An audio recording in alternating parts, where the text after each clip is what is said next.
Bueno, bienvenidos a todos, buenos días, espero que estén bien. No sé si se escucha bien, ahí avísenme por el chat si se escucha, si se ve la presentación. Si está todo ok, ya comenzamos.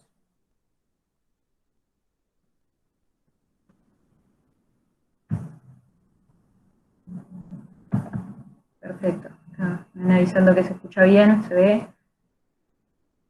Bueno, vamos a empezar entonces con la clase de hoy, que forma parte del curso online que estamos brindando de innovación en cirugía. Esta es la clase número 2, que corresponde a la especialidad de tórax y cardiovascular. Entonces, un poco para que nos conozcan, para los que no formaron parte de la primera clase, yo soy Agustina Tibó, soy parte de Mirai 3D. Yo además soy estudiante avanzada en el último año de Ingeniería Biomédica. Bueno, desde Mirai 3D es un emprendimiento de ingeniería biomédica que se encarga hace ya más de 3 años a brindar soluciones a todo lo que es referido a impresión 3D, y tenemos tenemos 2 líneas de productos, digamos, más fuertes, que son la creación, digamos, y fabricación de lo que son los biomodelos para planificación quirúrgica, y después tenemos la parte de simulación y entrenamiento médico, especialmente para todo lo que es cirugías mamarias, técnicas endoscópicas, y estamos también trabajando para empezar a incluir otros simuladores en otras áreas. Entonces, para que sepan todos un poco el contenido que vamos a ver en la clase de hoy, va a ser primero un repaso que voy a estar dando yo de lo que vimos la clase pasada y de ciertos conceptos básicos que está bueno que se consideren y se tengan en cuenta y queden bien fijados para poder entender los distintos temas que se van a abordar a lo largo de la clase. Luego va a hablar el doctor Alejandro Bertolotti en lo que es nuevas técnicas y aplicaciones en cirugía torácica, y seguidamente va a hablar el doctor Ignacio Lugones, también en nuevas técnicas y aplicaciones, pero ya más enfocado en el área de cirugía cardiovascular pediátrica. Finalmente va a hablar de estas nuevas tendencias y un poco el papel y el rol que cumple Mirai 3D. Va a hablar Matías Biancucci, que es nuestro CEO y cofundador de Mirai 3D. Y para finalizar, vamos a abrir un espacio de preguntas para todos los que quieran preguntar. La idea es que cuando vayan surgiendo dudas, las vayan escribiendo en el chat, y al finalizar las vamos a ir leyendo y se van a ir contestando en orden, digamos, de aparición. Y finalmente, algunos contactos para que podamos mantenernos conectados. Así que, para comenzar un poco el repaso de hoy, respecto a la clase anterior, lo que es impresión 3D. Bueno, la impresión 3D es una forma de manufactura aditiva en la cual una pieza tridimensional se va a formar mediante la adición de capa sobre capa de una superposición de un nuevo material sobre la capa anteriormente depositada. Entonces, ¿cómo es que se forma este modelo 3D? Bueno, lo primero que necesitamos son las imágenes médicas. Estas imágenes médicas, que pueden ser resonancias magnéticas, tomografías computadas. A partir de eso, nosotros lo que hacemos es la segmentación de los órganos y de los tejidos de interés para generar lo que es un modelo tridimensional virtual. Finalmente, una vez que nosotros obtenemos eso, lo imprimimos. En estas fotos vamos a poder ver algunos de los casos que mostramos en la clase anterior, que son casos de los médicos que estuvieron hablando con nosotros y que realizaron también con nosotros con Mirai 3D.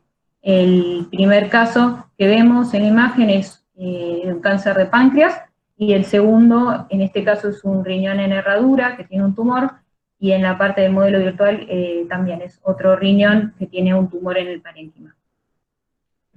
Además también vimos un poquito de que una de las nuevas tendencias que se está empezando a utilizar mucho es lo que es realidad aumentada. Luego también vamos a hablar tanto de realidad aumentada como de impresión 3D en las clases de hoy, pero en la aplicación que corresponde. Entonces, ¿qué es esto de realidad aumentada? Es justamente, vemos el entorno real, el mundo real, a través de un dispositivo tecnológico, pero con información gráfica añadida. Para poder obtener esta realidad aumentada, lo que necesitamos es lo mismo, las imágenes médicas, de esas imágenes realizamos la segmentación y obtenemos el modelo tridimensional virtual, pero en vez de imprimirlo, lo que vamos a hacer es pasarlo a un dispositivo que pueda reproducir esta información gráfica que aumenta la realidad. Entonces, bueno, sin más, ahora sí voy a invitar al doctor Alejandro Bertolotti a que pueda comenzar su charla.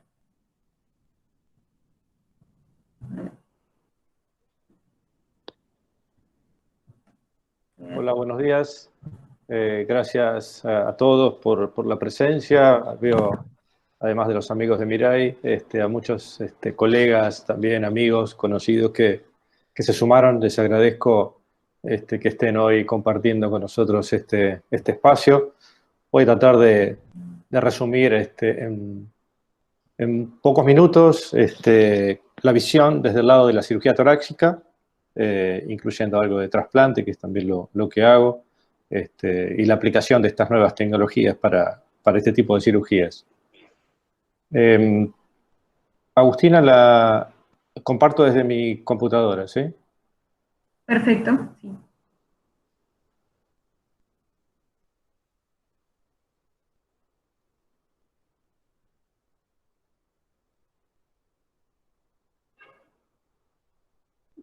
¿Se ve bien? Sí, se ve muy bien. Perfecto. Bueno, para arrancar empiezo con un caso. Esta es una paciente, perdón, algo pasó. Ahí nosotros vemos, ¿eh? ¿Ustedes ven? Sí, nosotros vemos. Estamos viendo la slide de Claro. tumor bronquial. Tengo algún problema por el cual yo no estoy viendo. Voy a hacer, por favor, un minutito.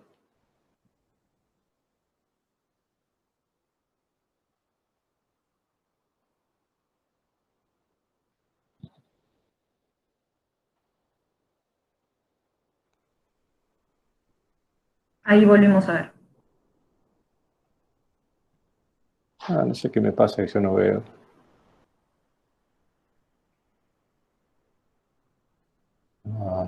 ¿Querés Perdón, que...? disculpen, denme un segundito que ya vuelvo. O si no, ¿querés compartirlo vos desde...?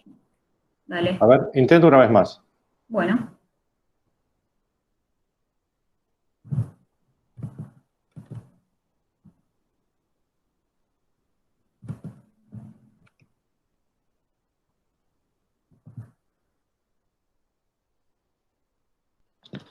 ¿Ahora sí lo ven? Sí, se ve perfecto. Ok, bueno. Perdón, les decía, esta es un caso que nos llegó, una mujer que tenía antecedentes de tos crónica, neumonías a repetición, siempre de un mismo lado, localización izquierda. La habían evaluado con las tomografías, que es lo que normalmente hacemos en cirugía torácica. Ustedes pueden ver una masa ocupante dentro del bronquio del lóbulo inferior izquierdo. Así que eventualmente habría que investigar de qué se trataba esto. Hacemos lo que normalmente hacemos, se hace una endoscopía por fibrobroncoscopía que constata una lesión endobronquial, se realiza la biopsia y diagnóstico de un tumor carcinoide bronquial. El plan entonces es una lobectomía inferior, de acuerdo a lo que nosotros diagnosticamos en base a las imágenes que tenemos. Así nos llega la paciente, pero justamente en ese momento se nos brinda la posibilidad, y ya veníamos pensando, la chance de hacer una impresión 3D de estas imágenes. En este caso fue lo que hicimos una impresión 3D del bronquio izquierdo. Ustedes pueden ver el bronquio desde distintas posiciones, desde adelante, desde atrás. Y realmente lo que percibimos es que lo que nosotros pensábamos, o nuestro cerebro proyectaba en base a las imágenes en 2D, el tumor estaba en otra posición. Y realmente esto ya nos llevó a quirófano con una idea totalmente diferente de lo que podíamos llegar a hacer. Y de hecho lo que hicimos fue una resección bronquial segmentaria, se hizo una reanastomosis del árbol bronquial, se pudo preservar el lóbulo inferior, el paciente se fue de alta 3 días después y tuvo una evolución muy favorable. Y la paciente, por supuesto, pudo preservar todo su parénquima pulmonar. Esto fue para nosotros algo revelador, digamos. La primera vez que teníamos la experiencia en utilizar una guía quirúrgica y cómo eso nos había impactado grandemente. No solo a nosotros, si uno busca hoy en PubMed impresión 3D y cirugía, uno puede ver cómo a partir del año 2013-14 empieza a aparecer un interés creciente y exponencial en la utilización de este tipo de tecnologías para la cirugía. Y si uno busca específicamente en cirugía cardiotorácica, ocurre lo mismo. Me pareciera que realmente es una tecnología, un aporte importante para la cirugía que estamos haciendo. Así que, investigando un poco más en profundidad la literatura que está publicada, es en el año 2016, uno puede ver cómo empiezan a aparecer diferentes publicaciones y básicamente lo que primero aparecen son las reconstrucciones de estructuras faciales, vasculares, y en menor cantidad en aquel momento, en menor proporción, algunas otras estructuras anatómicas aplicadas a la cirugía, como puede ser el pulmón, el árbol traqueobronquial, la caja torácica, la región traqueocricoidea o laringea. La verdad que era algo que se estaba realmente empezando a explorar. Este es un trabajo muy, muy interesante, es un trabajo piloto, en el cual un solo cirujano que hacía resecciones pulmonares selectivas por VATS, comparó en un periodo de 3 meses cómo estaba compuesto el árbol arterial, las ramas arteriales que irrigaban el lóbulo que supuestamente iban a resecar. Entonces se comparó la imagen por tomografía, una imagen por tomografía con lo que se llama proyección de máxima intensidad, que permite ver mejor la vasculatura, la reconstrucción 3D, que conocemos también, de la vasculatura, y la impresión 3D. Eso después se comparó con los hallazgos anatómicos finales. Lo interesante fue que lo que más correlacionó fueron justamente la impresión 3D. Esto claramente nos demuestra que en la imagen que nosotros vemos en la tomografía y reprocesamos en nuestro cerebro para traspolarlo a una imagen en 3 dimensiones, hay un margen de error que la impresión 3D nos permite corregir. La conclusión de este trabajo es que obviamente aporta un beneficio sobre las modalidades de imágenes ya disponibles en la actualidad y que esto debería empezar a implementarse en la práctica quirúrgica habitual. Ellos también establecen claramente que uno de los problemas o preguntas que todos se hacen es si esto es costoso. Y la verdad que el costo de una impresión 3D, como ellos mismos dicen, no es mayor a lo que cuesta cualquiera de las recargas de grapadora que usamos para la misma cirugía que estamos haciendo. Así que claramente nos ayuda no solo en el árbol bronquial, también nos ayuda en la vasculatura para poder determinar y tomar decisiones, un diagnóstico más certero y una estrategia quirúrgica más certera. Este es un paciente que nos llegó, otro caso, un paciente con un tumor claramente tabaquista, 61 años, esputum optoico y una masa tumoral en el lóbulo superior derecho, con una ubicación bastante incómoda para el cirujano porque está bien central, involucrando todas las estructuras del ilio. Y la verdad es que quienes están aquí conmigo seguramente y hacen cirugía torácica, uno puede ajustar la vista y tratar de identificar, pero se empiezan a mezclar las cosas y uno no tiene una gran definición de lo que está pasando y de qué es lo que puede llegar a encontrar. Y finalmente uno dice, bueno, hoy veo qué pasa, pero si uno logra tener una impresión 3D, realmente puede hacer una comparación previa, mucho más acertada, y tratar de definir qué otras estructuras pueden estar involucradas o qué estrategia quirúrgica uno puede realizar. Fíjense la diferencia que hay. Estas son las estructuras venosas, las estructuras arteriales, la posición del tumor con respecto al bronquio. Y finalmente, lo que nosotros pensábamos que podía llegar a ser una neumonectomía, entramos mucho más tranquilos sabiendo que una lobectomía superior derecha era factible, que fue lo que realmente se pudo hacer, y el paciente se fue sin mayores complicaciones, con una muy buena evolución. También nos ayuda a definir cuándo no tenemos que hacer, porque en este caso, por ejemplo, la presencia de una masa gigante en el pulmón izquierdo que hace impronta y que invade la estructura vascular, claramente nos define que es un paciente en el cual deberíamos ir a una resección mayor. Este paciente finalmente no se operó, pero nos ayudó muchísimo para tratar de comprender cuál es la situación de las estructuras, más allá de lo que podemos ver en la tomografía. Imagínense que esta masa en una imagen de tomografía hace mucho ruido, es difícil de poder definir límites. Con respecto a la vía aérea, y sobre todo la vía aérea superior, es una cirugía en la cual no todos los cirujanos que hacen tórax tienen experiencia. Realmente hay gente que se focaliza en esa cirugía y tiene mucha más experiencia, y otros, por quizá la prevalencia de la enfermedad, no tienen tanta experiencia en estos manejos. Este grupo de Viena hizo un trabajo muy interesante, donde le hicieron un cuestionario de 5 preguntas a cirujanos de 4 instituciones de Estados Unidos y la propia de Viena, donde ellos trabajan, todos los cirujanos con diferentes niveles de experiencia en cirugía de la vía respiratoria, para tratar de probar cuál era la precisión diagnóstica de los modelos 3D contra lo que normalmente usamos, que es la endoscopía y las tomografías.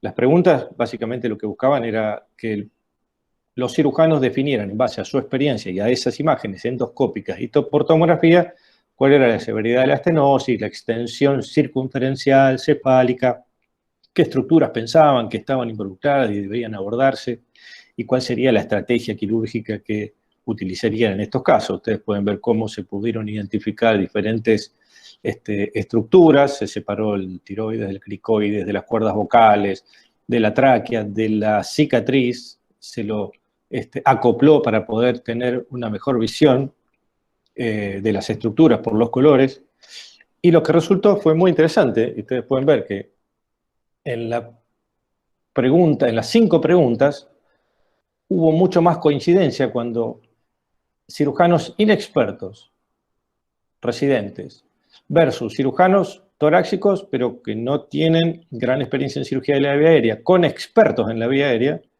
Todo lo que se hacía a través de la impresión de modelos 3D, había una coincidencia entre los 3 grupos de cirujanos.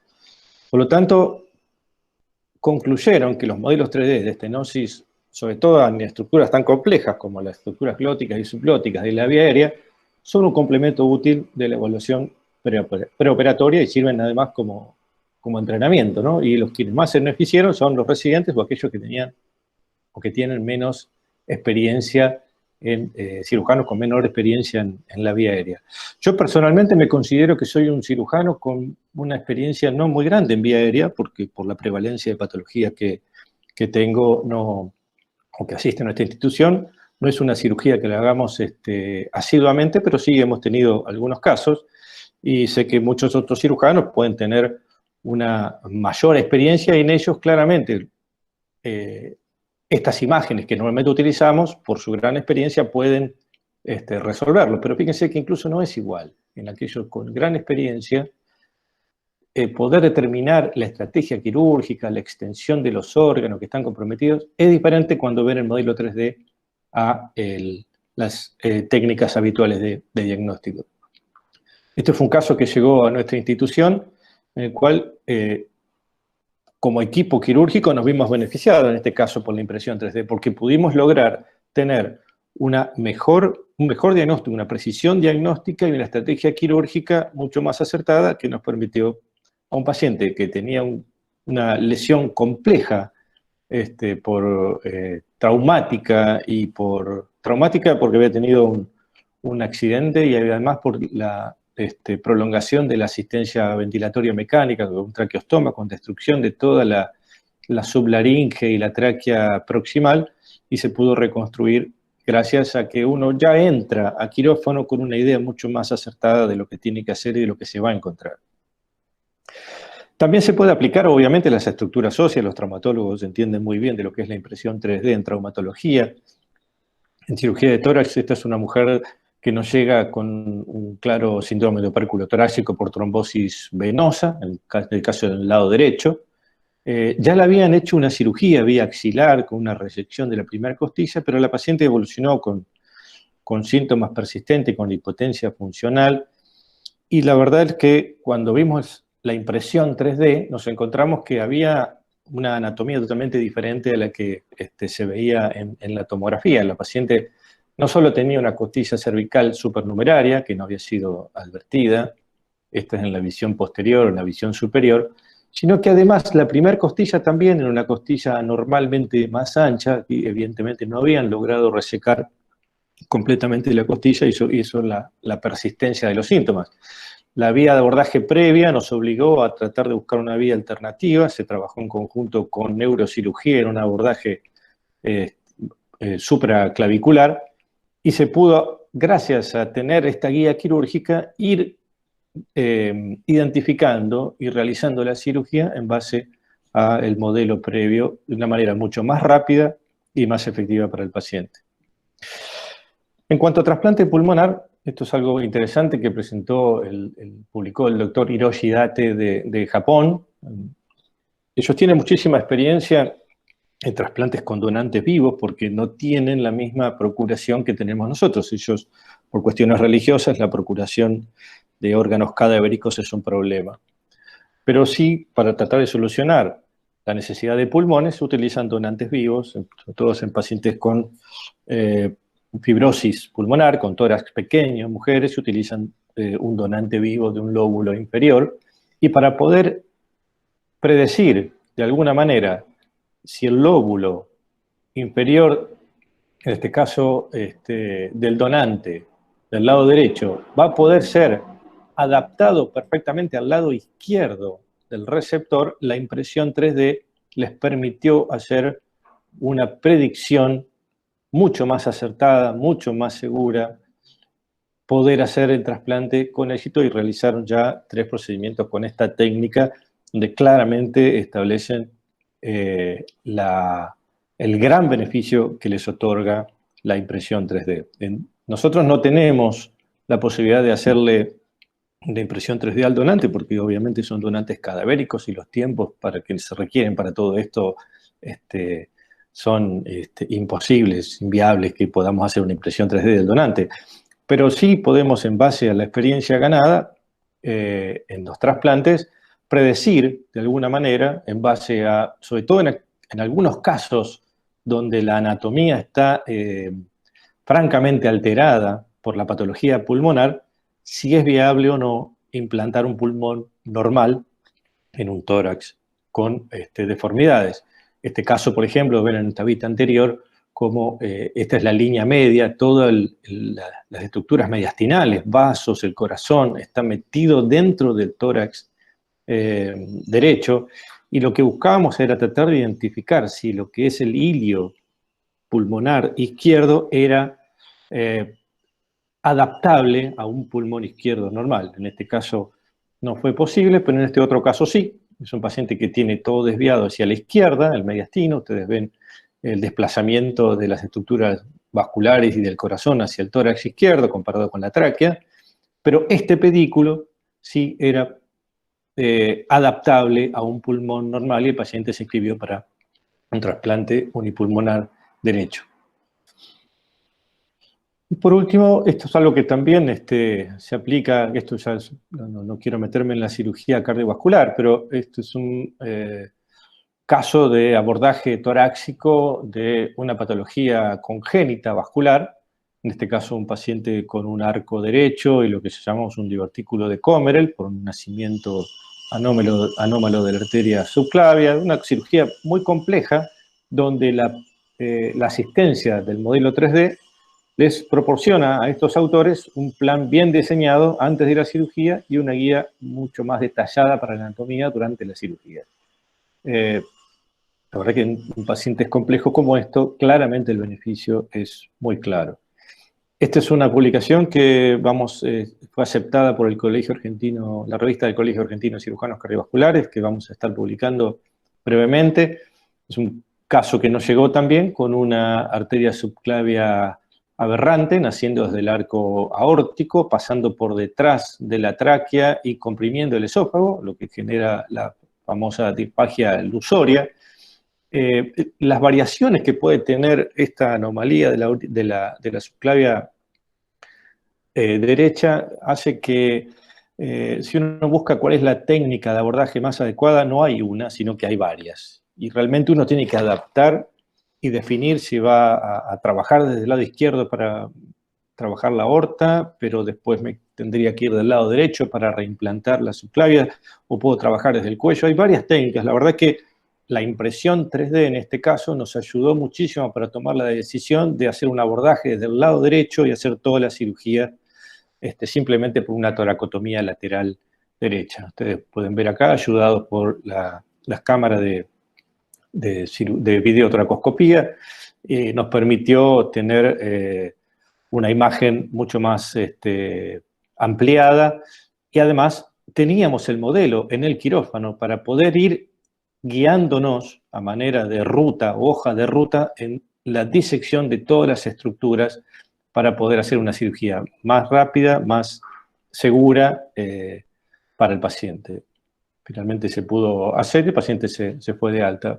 Por último, también podemos hacer, en este caso, impresión 3D para utilizarla como reemplazo de estructuras, como podrían ser la caja torácica, o para generar modelos de entrenamiento para cirujanos. La verdad que las aplicaciones hoy pueden ser muchísimas. Quiero agradecerles a los chicos, fueron ellos quienes me abrieron la cabeza, quienes empezaron a trabajar con los biomodelos de impresión 3D. Tuve la fortuna, la suerte de conocerlos y me abrió la cabeza a mí porque me permitió pensar la cirugía desde otro lugar, tratar de empujar determinadas estrategias hacia lugares más seguros para el paciente, con más opciones. Así que la verdad es que me siento muy orgulloso de haber podido tener la ayuda de ellos, y los pacientes son los más agradecidos. Estos proyectos claramente se van a seguir afianzando y van a seguir creciendo en tanto y en cuanto los cirujanos tengan la posibilidad de apreciar los beneficios que generan este tipo de biomodelos en la práctica diaria. Realmente no hay forma de transmitirlo, sino realmente sentirlo, hacerlo. Cuando uno tiene la estructura impresa, el órgano o todo el biomodelo en la mano, en tamaño real, es notorio cómo uno le cambia rápidamente la cabeza y puede pensar diferente a cuál es la estrategia. Vuelvo a esta imagen para mostrarles algo que durante esta cirugía íbamos haciendo. Teníamos el biomodelo expuesto sobre las imágenes, entonces íbamos siguiendo nuestro mapa para poder encontrar las estructuras vasculares, la subclavia, la carótida que luego teníamos que anastomosar. Y de esta manera nos sentíamos que podíamos ir mirando el modelo, la imagen, el tórax, y si pudiéramos reunir todo eso en una sola cosa, sería lo que se llama hoy realidad aumentada. Y la verdad es que podríamos transformarlo en esto, y esto que transformarlo en una wearable, no sé cuál es la traducción, no me sale ahora en español, todas estas tecnologías que pueden ser utilizables y facilitan el trabajo de nosotros. Seguramente muchos de los cirujanos que están escuchando comprenderán que tener una ayuda extra al momento de mirar dentro de las estructuras anatómicas sin duda es algo que desearíamos y que hoy creo que está cada vez más cerca de ser realidad. Para resumir, la aplicación de impresión 3D es para mí superior a la representación 3D, mejora la asertividad del diagnóstico, permite generar guías quirúrgicas preoperatorias con una mejor percepción de la anatomía real del paciente. Uno puede planear, puede practicar, puede prever lo que va a hacer en quirófano y puede pensar diferentes técnicas quirúrgicas. Eso además permite un mejor entrenamiento quirúrgico, sobre todo, como les contaba, en cirujanos que tienen menos experiencia en determinadas técnicas. Reduce los tiempos quirúrgicos, claramente, porque uno va al punto que tiene que ir, se siente más seguro. Eso también trae un impacto en los costos, porque una cirugía más corta, con menos complicaciones, sin duda es una cirugía que tiene menos costos, no solo económicos, sino costos de salud para el paciente. También es interesante ver cómo cuando uno puede mostrarle el modelo o el biomodelo al paciente, el paciente entiende de una manera diferente su propia enfermedad y genera un vínculo de confianza con el cirujano. Y por lo tanto todo esto finalmente genera las mejores opciones para los pacientes, que es de lo que se trata realmente. Lo que estamos buscando es ayudar a nuestros pacientes de la mejor manera posible. Bueno, muchas gracias por su atención. Muchas gracias, Alejandro, por esta presentación y gracias también por trabajar con nosotros y brindarnos siempre todo el feedback, digamos, que nos ayuda también a mejorar. Bueno, ahora invito entonces al doctor Ignacio Lugones a que pueda mostrar su presentación. Bueno, muchas gracias. Un placer escuchar a Alejandro una vez más en sus hermosas diserciones. La verdad que la manera de expresarse y el material que presenta es siempre de altísima calidad, así que es un honor para mí estar en estas charlas con él. Bueno, les voy a compartir.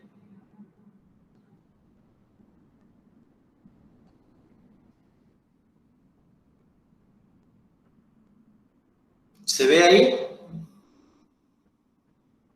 Estoy logrando compartir pantalla. ¿Todavía no? No, ahí todavía no. Un segundito.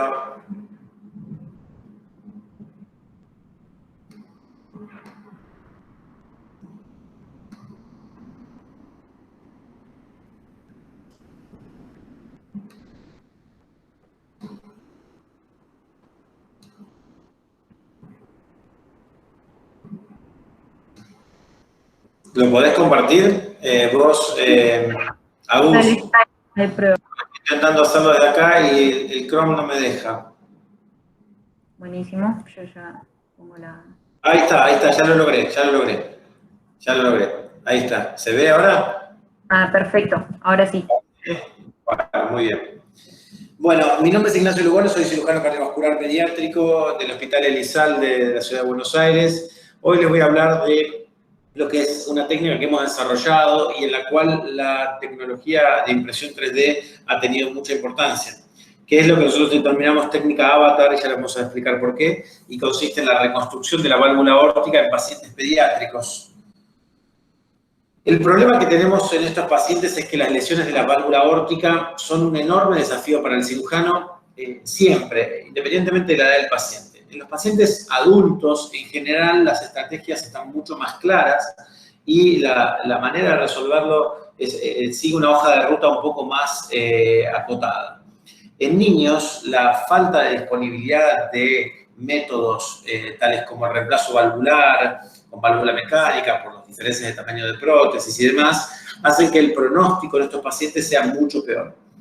Las opciones que tenemos son limitadas. Siempre tratamos en primera instancia de hacer una plástica de la válvula aórtica para evitar tener que hacer reemplazos. El procedimiento de Ross es discutido. Existe la gente que es pro-Ross y la gente que es anti-Ross, por así decirlo, y tiene sus pros y sus contras como todas las técnicas. Los sustitutos de la válvula no están disponibles. Imagínense que, por supuesto, no tenemos válvulas mecánicas de anillos pequeños.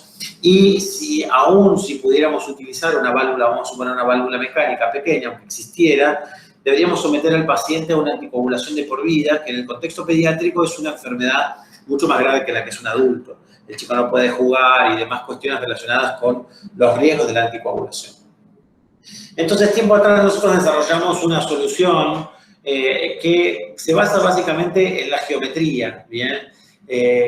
Estamos en estos tiempos la medicina se está mezclando con muchas otras áreas, con la ingeniería muchísimo, pero también con la matemática.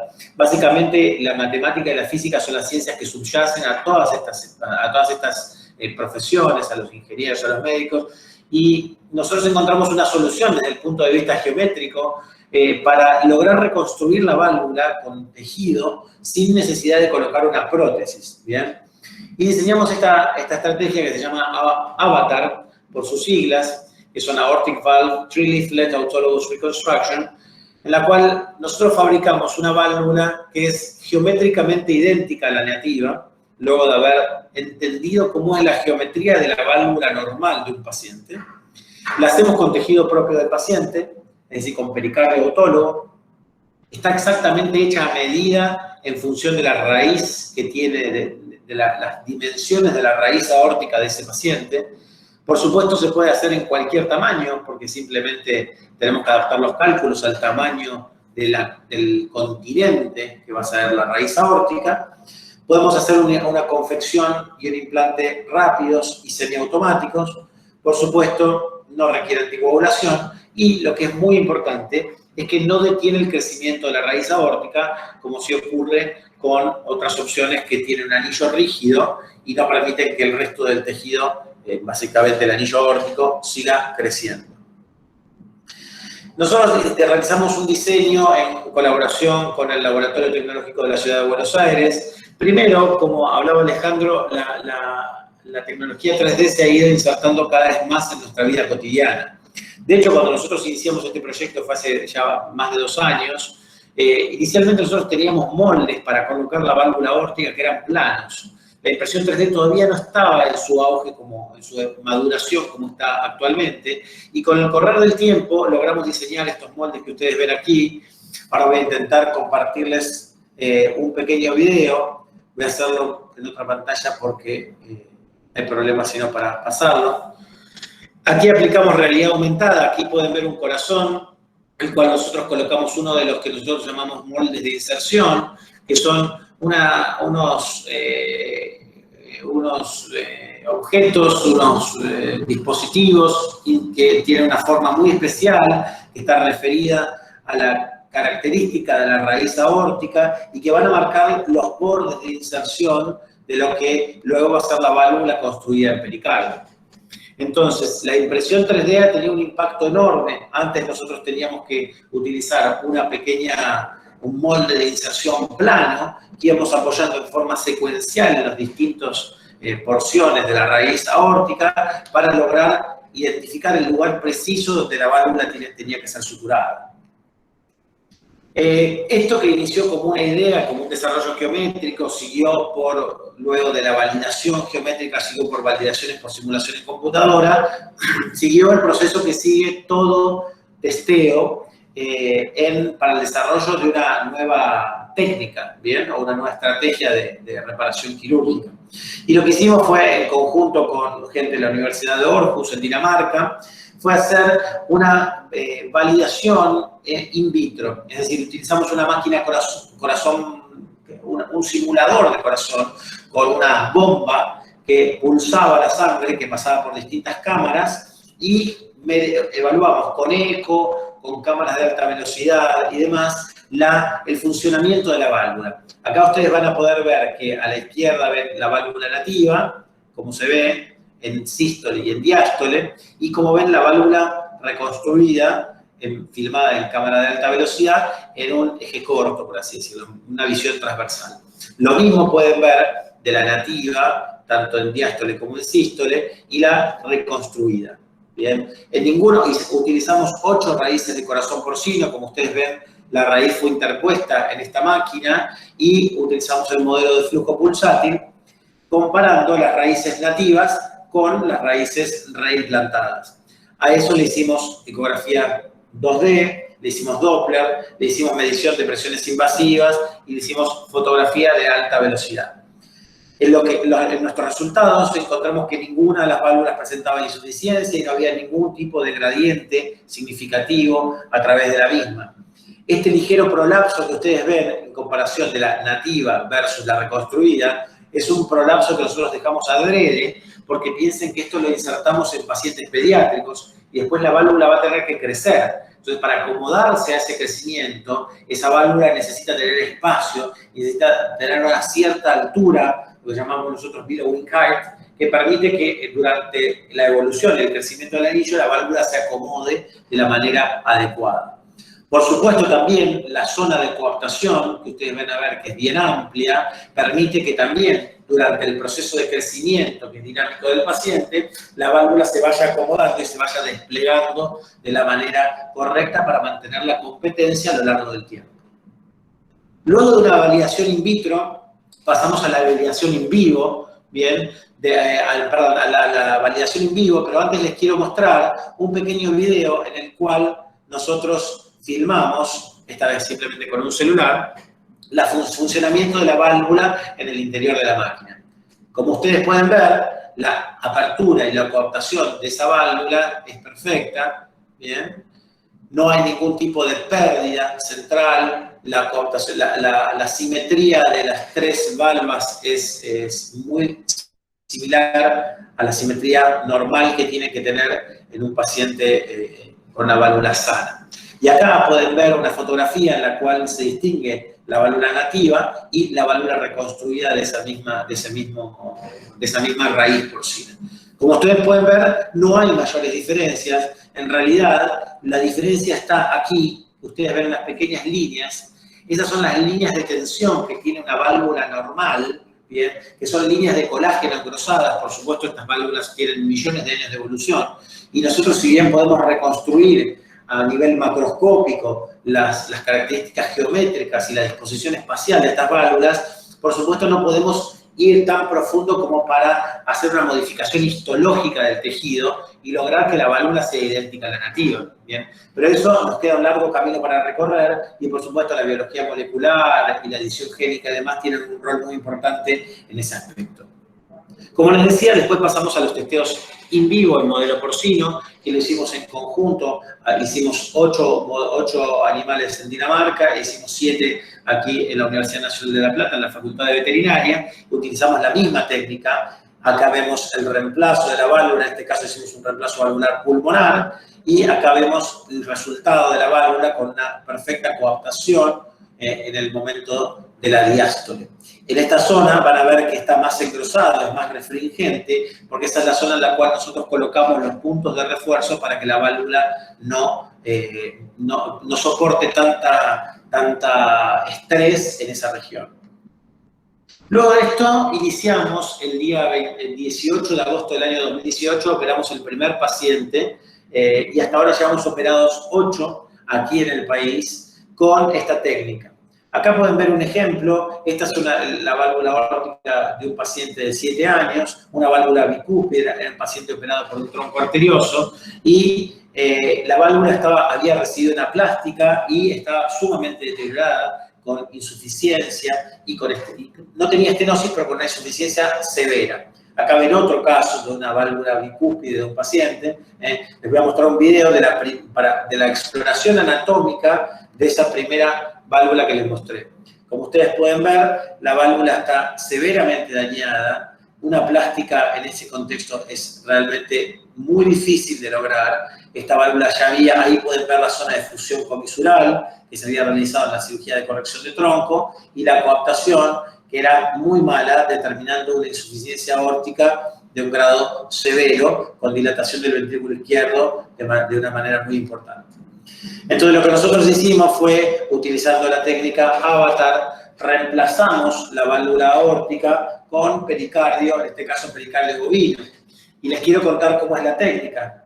por una aortotomía transversa o en esta itálica dirigida hacia el seno coronariano, se accede al interior de la aorta, se pasa a cardioparegía en forma selectiva a los pacientes que así lo requieren. Acá tenemos una morfología de válvula bicúspide con estenosis e insuficiencia.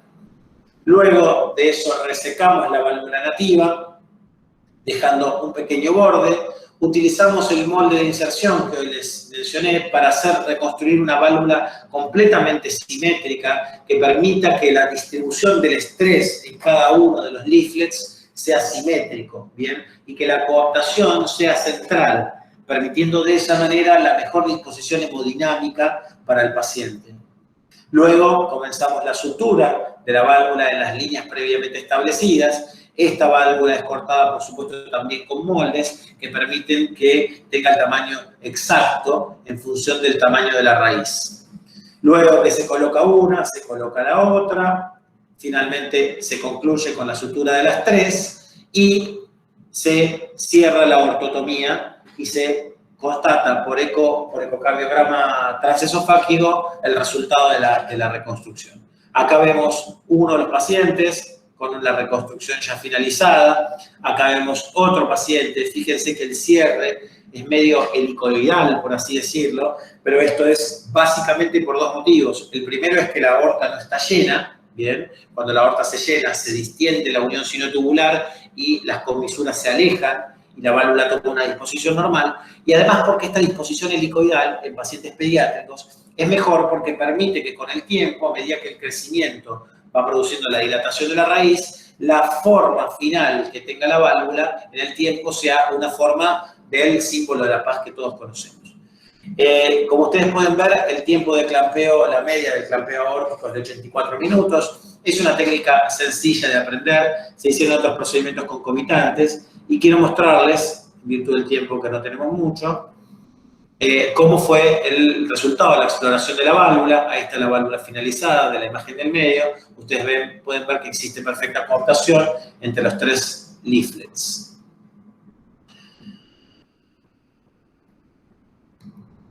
Aquí tenemos algunos ecos, por cuestiones de tecnología automáticamente nos puedo hacer reproducir a todos, pero les voy a mostrar uno de ellos, aunque sea un eje largo.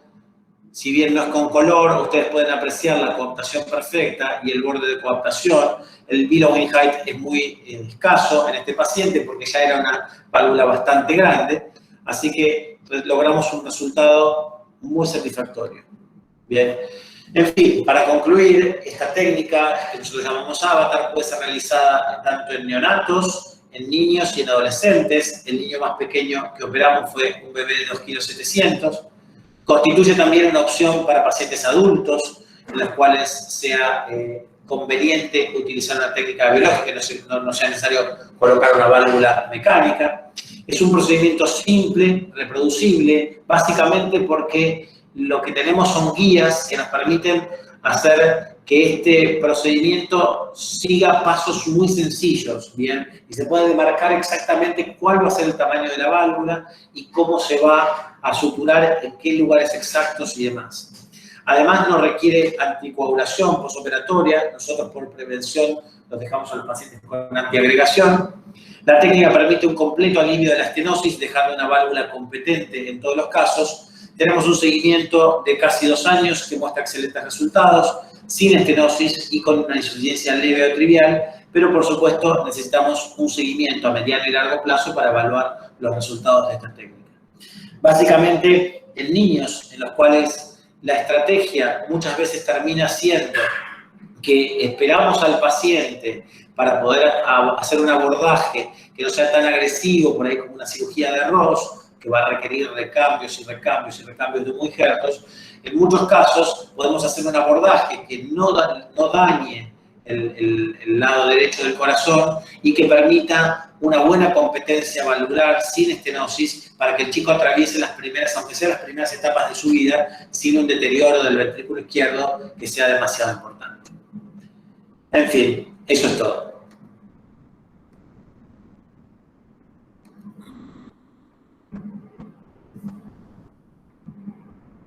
Muchísimas gracias, Nacho. Gracias por esta valiosa presentación. Vamos a seguir entonces con Matías, que nos va a dar la parte de la visión de Mirai respecto a todo lo que es cirugía cardíaca, y luego vamos a abrir preguntas.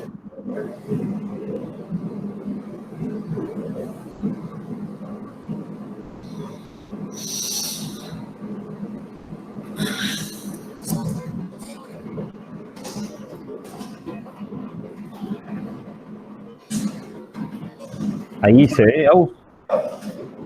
Sí, se ve perfecto. Bueno, muchísimas gracias a todos, en especial a Alejandro y a Ignacio. La verdad que es un orgullo tremendo poder trabajar con ustedes. Mi idea básicamente es poder resumir muy rápido las diferentes aplicaciones que se discutieron y poder darles una mirada un poco más general de cómo, un poco lo que decía tanto Ignacio como Alejandro, hoy por hoy se combinan las distintas disciplinas, sea medicina, ingeniería, matemática, física, para poder dar solución a casos de muy alta complejidad.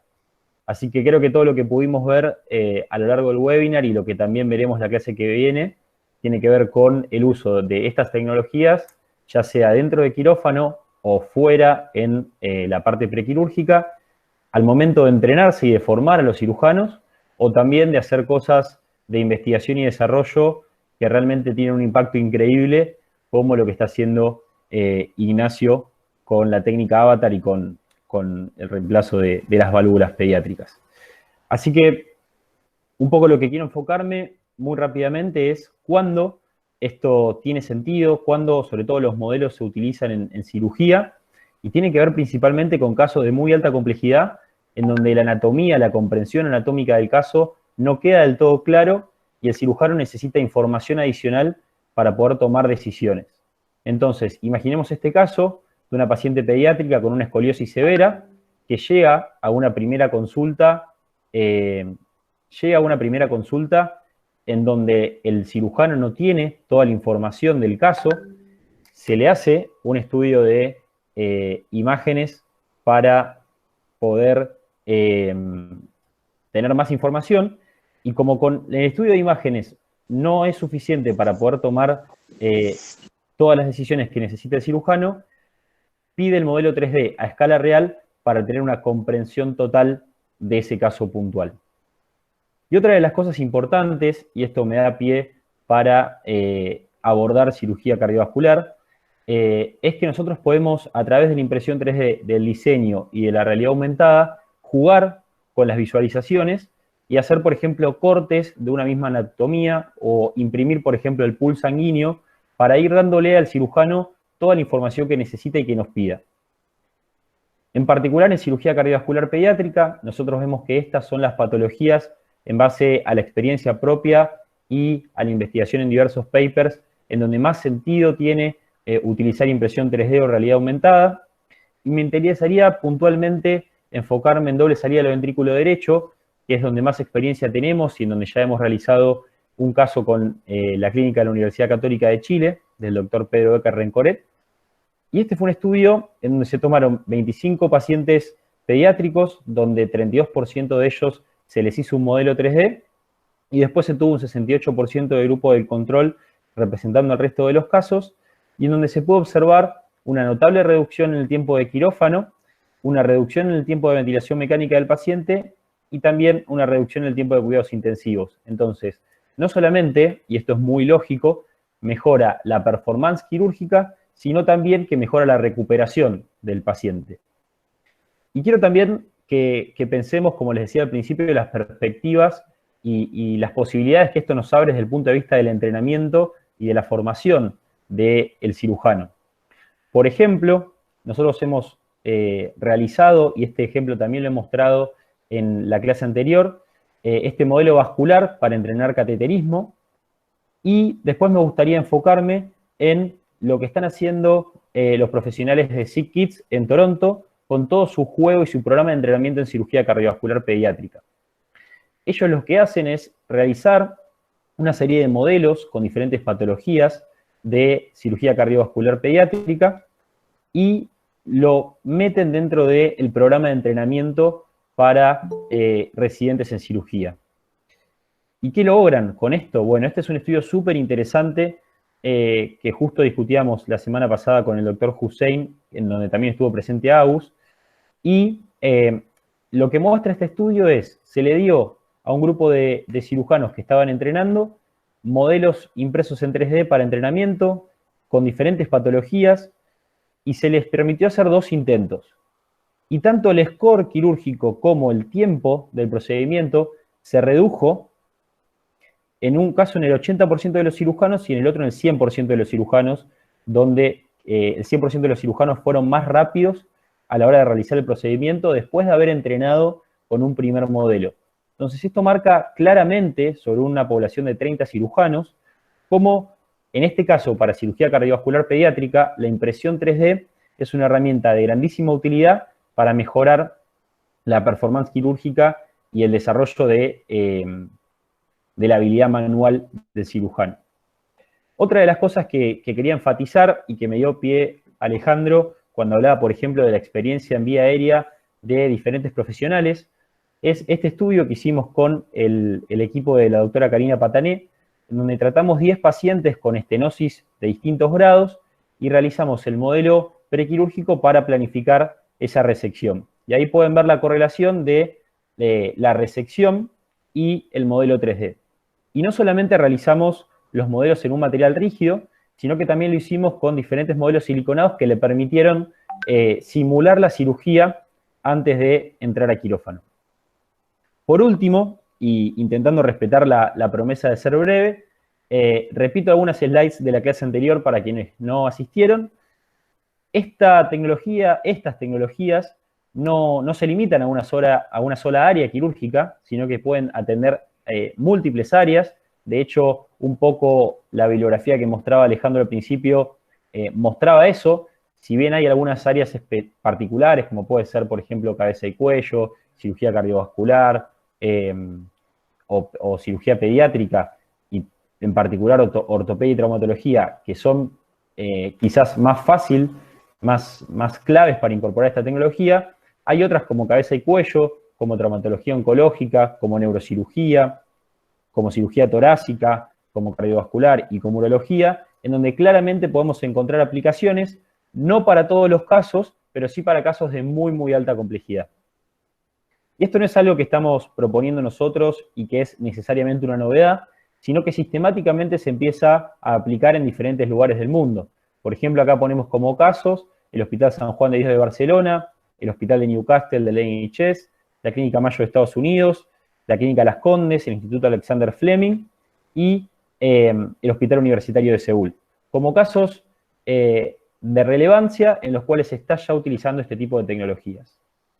Y por último, me gustaría repasar cómo podemos hacer para que esto realmente se implemente y lo puedan usar los cirujanos en la práctica. Bueno, para nosotros es muy fácil.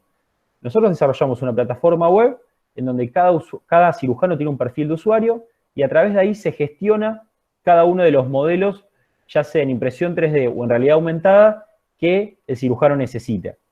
Carga el caso poniendo datos básicos del paciente para que quede en forma totalmente anónima.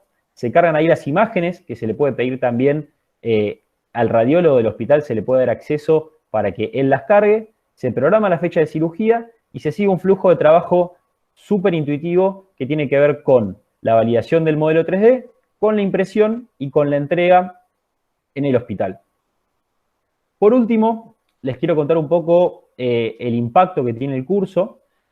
Cuando comenzamos esta clase había 325 profesionales inscriptos de 17 países, por lo cual les agradezco infinitamente y no hay nada que nos guste más desde Mirai 3D que poder trabajar codo a codo con los cirujanos para, en definitiva, mejorar la calidad de vida de los pacientes y aprovechando que este curso nuclea a cirujanos de Latinoamérica y de España, invitarlos a poder quizás, si se animan, a hacer uno de los estudios de impacto más grandes en lo que es referido a realidad aumentada e impresión 3D en cirugía, poniendo un poco de los lados y midiendo realmente cuándo tiene sentido implementar estas tecnologías para realmente hacerlo en forma costo eficiente y que puedan mejorar la calidad de vida de los pacientes que tienen cirugías de alta complejidad. Así que muchísimas gracias y entiendo que ahora Agus va a pasar a preguntas y la verdad es un privilegio poder contar con ustedes y poder trabajar sobre todo con profesionales como Ignacio y con Alejandro. Así que muchísimas gracias.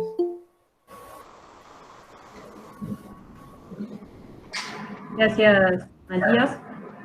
Sí, por supuesto, como dijiste, vamos ahora a lo que son las preguntas. Y voy a... Ahí les dejamos también nuestros contactos, como para que tengan, por si quieren comunicar con nosotros. Bueno, primero vamos a empezar con algunas preguntas del público. Y luego yo también tengo unas preguntas para ustedes. Preguntaron si se puede usar ecocardiografía y además los modelos 3D para planificar la cirugía y además entrenar en ella, por ejemplo, en reemplazo de válvula aórtica, reemplazo de válvula mitral. No sé si Mati querés contestar por ahí esta. Dale. Y es posible combinar eco con otros métodos de adquisición de imágenes. Sin embargo, la verdad que hemos hablado con muchos referentes, digamos, alrededor del mundo y nos indican que con una buena adquisición, una buena calidad de imágenes de tomografía o de resonancia suele ser más que suficiente, y que para el entrenamiento a veces se juega un poco con el diseño, por lo cual se puede reemplazar quizás la ecografía, pero es posible combinarla con impresión 3D.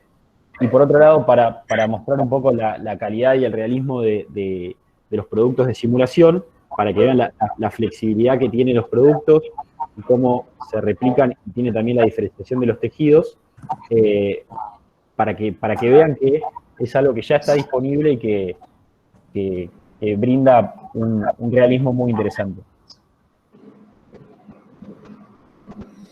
Sí, yo quisiera agregar también respecto a esa pregunta, Agus, que la ecografía nos da alguna información que no nos dan las técnicas de imágenes más estáticas. Básicamente con la ecografía podemos ver funcionalidad, podemos testear estenos, podemos testear insuficiencias, gradientes y demás cosas, y nos da una apreciación en tiempo real de cómo es la dinámica, en el caso puntual de la válvula aórtica, cómo es la apertura y el cierre, nos da algunos datos dinámicos, además de la estructura que nos da la impresión 3D o la utilización que podemos hacer de la tecnología 3D en el diseño de modelos. Genial, gracias. Bueno, tengo una pregunta, Alejandro, para vos. ¿Cómo ves el tema de adoptar nuevas tecnologías y cómo es adaptarse a todas estas tecnologías en el ámbito médico, con colegas y demás? ¿Cómo ves esa visión? Yo creo que principalmente a veces tenemos que estar un poco empujados. Hoy estamos todos sentados delante de una computadora haciendo una reunión que jamás hubiéramos hecho si nos hubieran dicho, ¿qué elegís? Hubiéramos elegido reunirnos como lo hacemos siempre. Moverse del status quo es lo más difícil. Y eso es lo que creo que nos pasa a los cirujanos. Movernos de lo clásico, la tomografía, la imagen que yo siempre usé para definir un diagnóstico y para planear una cirugía, y llevarme a una impresión 3D parece algo banal, o un poco necesario, porque uno confía en lo que realizó. Cuando realmente comprende que esta tecnología como la que estamos aplicando hoy une en pocos minutos colegas de toda Latinoamérica para discutir casos, o que una aplicación 3D me cambia la cabeza cuando yo lo voy a utilizar, es lo que necesitamos realmente comprender los cirujanos para poder dar ese paso. Creo que eso simplemente falta, porque la tecnología está, hay cada vez más literatura que soporta los beneficios que esto tiene, pero nos falta dar el paso. Creo que es simplemente que cuando nos obligan de alguna manera, es cuando nosotros damos el paso. Cuando nos movemos del estado de confort para corrernos hacia otro lugar es cuando nos damos cuenta de dónde estábamos parados y hacia dónde podemos ir. Creo que es simplemente eso, no hay mucho más. Buenísimo, gracias. Nacho, otra pregunta que preguntaron es, ¿cuál es la principal diferencia entre la técnica que vos explicaste y la de Ozaki? Es una excelente pregunta, ahí respondí un poco en el chat. Básicamente hay muchas diferencias, ¿bien? Desde el punto de vista geométrico, desde el diseño, hay un montón de diferencias que por ahí no viene al caso contarlas porque son diferencias básicamente matemáticas de concepto, ¿bien? En cuanto a las distintas componentes de la válvula.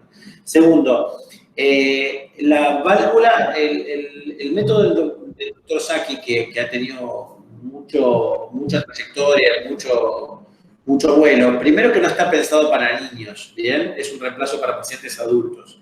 No existe reemplazo para niños por vía del método de Ozaki. Se está intentando adaptar, ¿bien?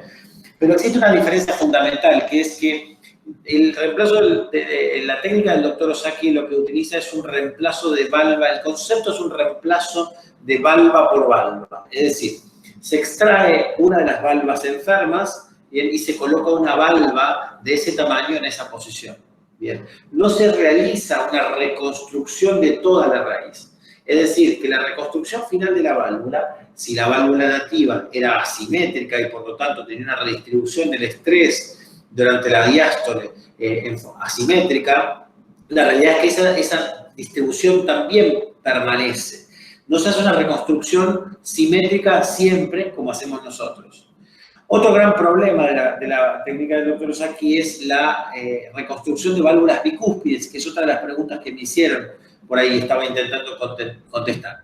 Básicamente, como justamente les dije recién que el reemplazo es de valva por valva y se utiliza la línea de inserción de la valva nativa para resuturar la valva nueva, uno no puede hacer eso en una válvula bicúspide porque uno no puede volver a suturarla al mismo lugar porque uno tiene que convertir una válvula bicúspide en una tricúspide. Entonces, el posicionamiento y la línea de inserción de la válvula, que es crítica para el funcionamiento de la misma, no existe. Entonces, nosotros se termina haciendo un poco a ojo. Lo que nosotros hacemos es una reconstrucción perfecta, siempre simétrica, porque además trabajamos sobre los bordes de inserción, no sobre las valvas, sino sobre los bordes de inserción también. Es decir, que nuestro concepto es una reconstrucción completa de la raíz y no un reemplazo de valva por valva en forma aislada y sin considerar la interacción entre los tres. Es un método que luce similar porque es un reemplazo con valvas hechas de un material, ¿bien? O sea, sacar las valvas nativas y poner valvas nuevas, pero en ese sentido hay un montón de métodos diseñados parecidos. De hecho, por ejemplo, el método del Dr. Schaeffer, que está descrito hace muchos años, en el cual se utilizaban valvas de Goretex y se las suturaba por una forma especial en el interior de la raíz. Es decir, el concepto de sacar las valvas del paciente no es nuevo, bien, lo ha hecho Schaeffer, lo ha hecho Ozaki y otros equipos también. Lo que ocurre es que la clave está en la identificación y la concepción, la comprensión de la raíz aórtica como un todo. Eso es lo que nosotros hemos llevado a cabo y hemos adaptado también para la dinámica que tiene el crecimiento de un paciente pediátrico. Buenísimo, gracias. Bueno, una pregunta también más para Matías, que preguntan el tema de los materiales usados en impresión 3D y también con el tema de materiales y sutura, ¿cómo es? Y han hecho también a otra pregunta que hicieron recién, sobre el tema de impresión de silicona para malformaciones de tórax, pectus excavatum o síndrome de Poland. Bien. Interpreto que para pectus excavatum y para síndrome de Poland estar hablando de fabricación de implantes en silicona a medida. Eso nosotros todavía no lo realizamos. Sí realizamos todo lo que tiene que ver con productos de simulación para cualquier procedimiento, ya sea cardiovascular o torácico, y ahí sí trabajamos con productos de base siliconada, que no se imprimen directamente porque las impresoras de silicona, si bien están saliendo, todavía tienen, es una tecnología que le falta desarrollo, pero sí trabajamos con un proceso de moldería y diseño de de positivos y negativos y diferentes materiales siliconados o elásticos, polímeros, básicamente. Respecto a los materiales de impresión, la verdad que depende de la tecnología de cada impresora. Eso es algo que se va a ver mucho en la clase que viene. Las típicas son de filamento, que permiten algunos materiales flexibles, pero suelen no ser de muy alta calidad. Y después hay materiales de un poco mayor calidad en resinas, como esta máquina que tengo justamente acá a mi derecha, que tienen materiales ya con determinadas durezas York, que es una escala de dureza determinado. Y después tenemos impresoras de una tecnología mucho más avanzada, por ejemplo, del tipo PolyJet, que tienen materiales específicos para replicar algunos tejidos. De hecho, se han desarrollado en conjunto con la empresa Medtronic. Después, si alguno me quiere contactar, les pasamos el paper. Pero son materiales mucho más avanzados y bastante más costosos.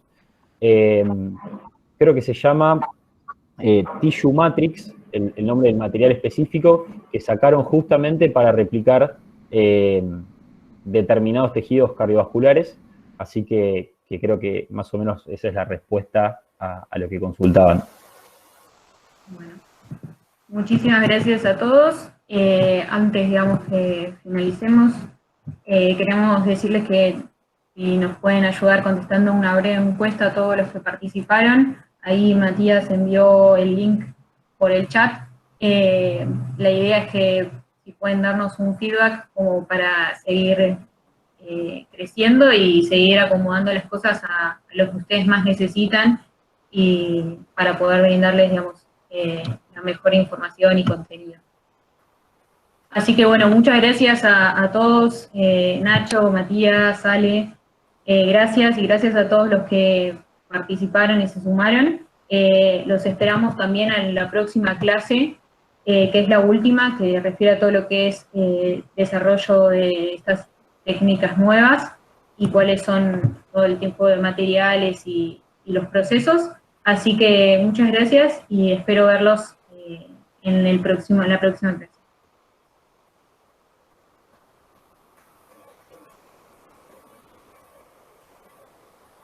Gracias, un placer. Saludos a todos. Saludos a todos. Chao, vale. Ignacio. Chao, Vale. Chao, Mati. Chao. Chao.